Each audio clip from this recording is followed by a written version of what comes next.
दोस्तों, ये कहानी एक ऐसी लेडी टीचर की जो अपने एक स्टूडेंट के प्यार में पड़ जाती है और उसे पाने के लिए वो किसी भी हद तक जा सकती है। ये स्टूडेंट इस टीचर को बिल्कुल भी पसंद नहीं करता है क्योंकि इसकी ऑलरेडी एक गर्लफ्रेंड है। लेकिन ये लेडी टीचर इस लड़के को अपने वश में करने के लिए क्या क्या दावपेच खेलती है, चलिए देखते हैं। तो कहानी की शुरुआत होती है एक प्यारी सी स्टूडेंट जेमी को दिखाते हुए, जो अपनी क्लास टीचर को एक गिफ्ट देती है क्योंकि आज उनका कॉलेज में आखिरी दिन था। जेमी टीचर से पूछती है कि आपकी जगह अब कौन यहाँ पे आने वाला है। इस पर वो उसे बताती है कि अब तुम सभी बच्चों को पढ़ाने के लिए टीचर मॉली आने वाली है, जो कि बहुत ही इंटेलिजेंट और काफी अच्छी है।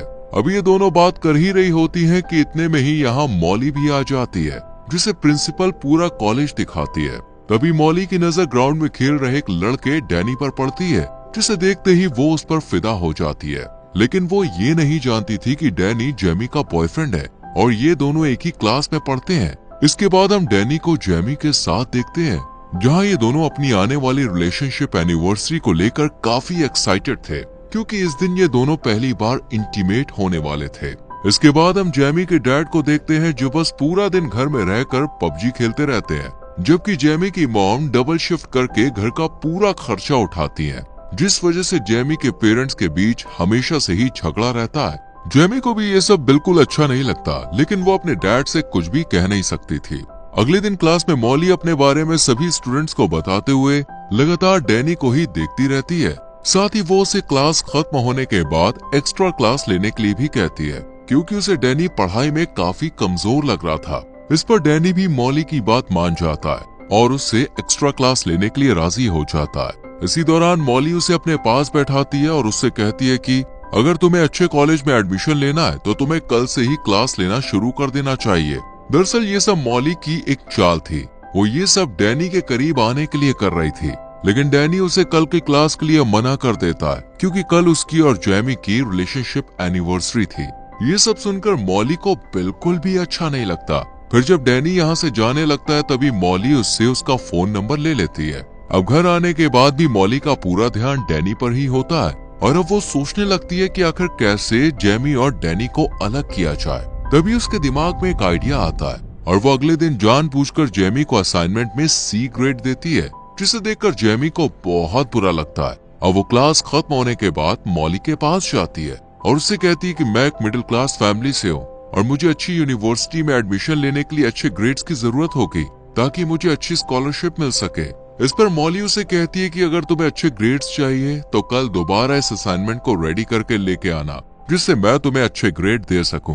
ये सुनकर जेमी मॉली को अपनी एनिवर्सरी के बारे में बताती है, जो कि आज ही थी।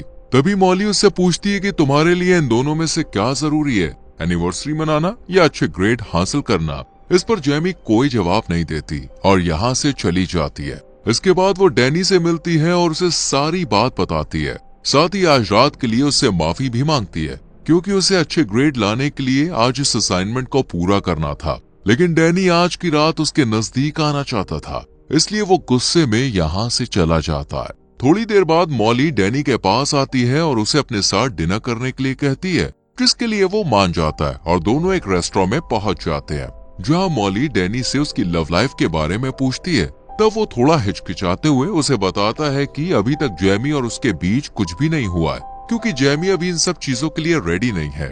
ये सुनकर मॉली समझ जाती है कि डैनी को आखिर क्या चाहिए, इसलिए वो उसके करीब आने की कोशिश करती है। लेकिन डैनी उस पर ज्यादा ध्यान नहीं देता है और अपने घर चला जाता है। अगले दिन जेमी डैनी से मिलती है तो वो उससे कल रात के बारे में पूछती है कि आखिर कल रात को वो कहाँ था। इस पर डैनी उससे झूठ बोलते हुए कहता है कि मैं अपने दोस्तों के साथ था। जेमी को ये सुनकर बहुत बुरा लगता है, क्योंकि डैनी के दोस्तों ने उसे पहले ही बता दिया था कि वो कल रात उनके साथ नहीं था। इसके बाद हम दोनों को एक पार्टी में देखते हैं, जहाँ जेमी की खूबसूरती देख डैनी अपने आप को कंट्रोल नहीं कर पाता और उसे एक रूम में ले जाता है, जहाँ वो उसके करीब आने की कोशिश करता है, पर जेमी उसे बीच में ही रोक देती है, जिस वजह से डैनी का पूरा मूड खराब हो जाता है और वो यहाँ से चला जाता है। वहीं दूसरी तरफ मॉली अपनी कार को खुद ही खराब करके उसे ठीक करने के लिए डैनी को बुलाती है। डैनी यहाँ आकर उसकी कार को ठीक कर देता है, लेकिन कार को ठीक करने की वजह से उसके हाथ खराब हो जाते हैं। ये देखकर मॉली उसे अपने घर ले जाती है और एक टॉवल से खुद उसके हाथ साफ करती है। साथ ही उसके करीब आने की कोशिश करती है, डैनी भी इस बार अपने आप को कंट्रोल नहीं कर पाता क्योंकि अब सारी हदें पार हो चुकी थी और अब दोनों अच्छे से इंटीमेट हो जाते हैं। अगले दिन जब जेमी कॉलेज में जाती है तो मॉली उसे एक बार फिर से असाइनमेंट में सी ग्रेड देती है, जिसे देखकर जेमी को समझ नहीं आता कि आखिर वो उसके साथ ऐसा क्यों कर रही है, जबकि उसने तो इस बार बहुत ही अच्छा असाइनमेंट रेडी किया था। इसी दौरान जेमी की नजर एक खाली क्लासरूम में पड़ती है जहां मॉली और डैनी अकेले बैठे हुए थे। ये देखने के बाद जेमी को अब डैनी पर शक होने लगता है, इसलिए वो क्लास खत्म होने के बाद उसका पीछा करती है और देखती है कि डैनी मॉली के घर जा रहा है। और जैसे ही वो घर के अंदर चला जाता है, जेमी खिड़की की मदद से अंदर झांकने की कोशिश करती है, जहां उसे मॉली और डैनी एक दूसरे को किस करते हुए दिखाई देते हैं। अब जेमी समझ चुकी थी कि डैनी उसे धोखा दे रहा है, इसलिए वो रोते हुए वहां से चली जाती है, लेकिन उसे जाते हुए डैनी देख लेता है और उसके पीछे जाने लगता है। हालांकि मॉली उसे रोकने की कोशिश करती है, लेकिन वो नहीं रुकता और जेमी के पास पहुंचकर उसे माफी मांगने लगता है। साथ ही अगली बार ऐसा कुछ ना करने का वादा भी करता है। ये सुनकर जेमी भी उसे माफ कर देती है, जिसके बाद रात में डैनी के पास मॉली का मैसेज आता है, लेकिन वो उसका रिप्लाई नहीं करता और अगले दिन कॉलेज में भी उसे पूरी तरह से इग्नोर करता है। खुद को इग्नोर होता देख मॉली अब काफी परेशान हो जाती है और वो समझ जाती है कि जरूर जेमी को इन दोनों के बारे में पता चल गया है, इसलिए वो अच्छा बनने के लिए जेमी को आज ए ग्रेड देती है। इस पर जेमी उसे कहती है कि तुम ये मत समझना कि ए ग्रेड मिलने की वजह से मैं तुम्हें माफ कर दूंगी। इतना कहकर वो अपना असाइनमेंट डस्टबिन में फेंक कर यहाँ से चली जाती है। इसी दौरान डैनी जेमी के पास आता है और उससे कहता है कि मॉली उसे काफी परेशान कर रही है, इसलिए वो आज रात उससे मिलने के लिए जाएगा और उसके साथ अपने रिश्ते को खत्म कर देगा। इसके बाद वो मॉली को मैसेज करके एक लोकेशन पर बुलाता है। मॉली को लगता है कि शायद वो अब भी उससे प्यार करता है, इसलिए वो जल्दी से तैयार होकर उस लोकेशन पर पहुंच जाती है और काफी खुश भी होती है। लेकिन उसकी ये खुशी उस वक्त उदासी में बदल जाती है जब डैनी उससे कहता है कि वो सिर्फ जेमी से प्यार करता है और अब वो उसके साथ कोई रिश्ता नहीं रखना चाहता। ये सुनकर मॉली बहुत ज्यादा अपसेट हो जाती है और डैनी को मनाने की कोशिश करती है, लेकिन वो उसकी एक भी बात नहीं सुनता और यहाँ से जाने लगता है। ये देखकर मॉली को भी बहुत ज्यादा गुस्सा आता है और उसी गुस्से में वो अपनी कार को स्टार्ट कर डैनी को कुचल कर मार देती है। वहीं उसका खून एक कपड़े में भरकर जेमी के कार के बम्पर पर लगा देती है। साथ ही अपना फोन भी जेमी की कार में ही रख देती है, ताकि सभी को लगे कि डैनी की मौत के पीछे जेमी का ही हाथ है और उसी ने उसे मारा है। इसके बाद वो मूवी देखने के लिए एक थिएटर में चली जाती है और मूवी के टिकट को अपने पास संभाल कर रख लेती है, जिससे वो पुलिस को ये दिखा सके कि जिस वक्त डैनी का एक्सीडेंट हुआ था उस वक्त वो थिएटर में मूवी एंजॉय कर रही थी। फिर हम मॉली को ऑनलाइन एक मैकेनिक को ढूंढते हुए देखते हैं, जिसे वो काफी सारे पैसे देकर अपनी कार को ठीक करने के लिए कहती है। साथ ही इस बारे में किसी को भी ना बताने के लिए कहती है। वहीं दूसरी तरफ पुलिस को जब डैनी की डेड बॉडी के बारे में खबर मिलती है तो पुलिस फौरन लोकेशन पर पहुंच जाती है और इस बात का पता लगाने की कोशिश करती है कि आखिर डैनी की इस हालत का जिम्मेदार कौन है। इधर जेमी को भी अब उसकी एक दोस्त डैनी की मौत के बारे में बता देती है, जिसे सुनते ही वो भागकर पुलिस स्टेशन पहुंच जाती है और पुलिस को बताती है कि उसे अपनी क्लास टीचर पर शक है, क्योंकि कुछ दिनों से मॉली और डैनी का अफेयर चल रहा था और कल रात वो मॉली से मिलकर सब कुछ खत्म करने वाला था। इसके बाद पुलिस देर न करते हुए मॉली के घर पूछताछ के लिए पहुंच जाती है, जहां वो उन्हें झूठ बोलते हुए कहती है कि हमारे बीच ऐसा कभी कुछ हुआ ही नहीं था, डैनी को मैं सिर्फ एक अच्छा स्टूडेंट समझती थी।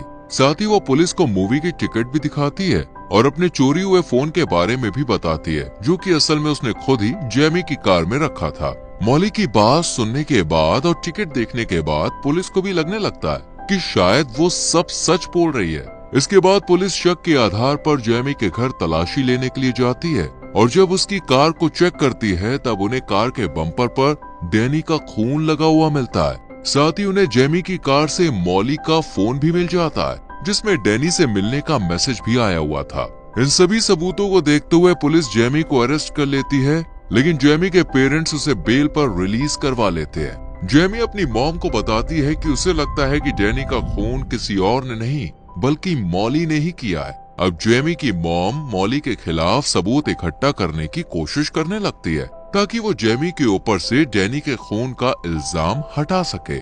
इसके लिए वो सबसे पहले कॉलेज जाती है और चुपचाप मॉली के बैग से उसकी कार की चाबी निकाल लेती है और फिर उसकी कार को चेक करती है और तभी उसे उस मैकेनिक के बारे में पता चलता है। वो मैकेनिक के पास जाकर उससे मॉली के बारे में पूछताछ करती है, लेकिन वो उन्हें झूठ बोलते हुए कहता है कि मेरे पास ना तो इस नाम की कोई लेडी आई और ना ही कोई कार आई। ये सुनकर जेमी की मॉम काफी परेशान हो जाती है और वो उदास होकर यहाँ से जाने लगती है कि तभी उनके पास मैकेनिक की एक एम्प्लॉय आती है और सारा सच बता देती है कि किस तरह मॉली ने काफी सारे पैसे देकर अपनी कार को ठीक कराया है। जेमी की मॉम जब उसे पुलिस के सामने यही सच बताने के लिए कहती है तो वो इसके लिए मना कर देती है, क्योंकि मैकेनिक उसे जॉब से निकाल देता और ये जॉब उसके लिए बहुत जरूरी थी। इसके बाद जेमी की मॉम घर आकर अपने हस्बैंड से इस बात को शेयर करती है और जेमी भी चुपचाप उनकी बातें सुन लेती है और वो अपनी मॉम से मॉली के घर जाने के लिए कहती है, पर वो उसे मना कर देती है क्योंकि उसके पैर में ट्रैकर लगा हुआ था जो कि पुलिस ने लगाया था, जिससे जेमी कहीं भाग ना सके।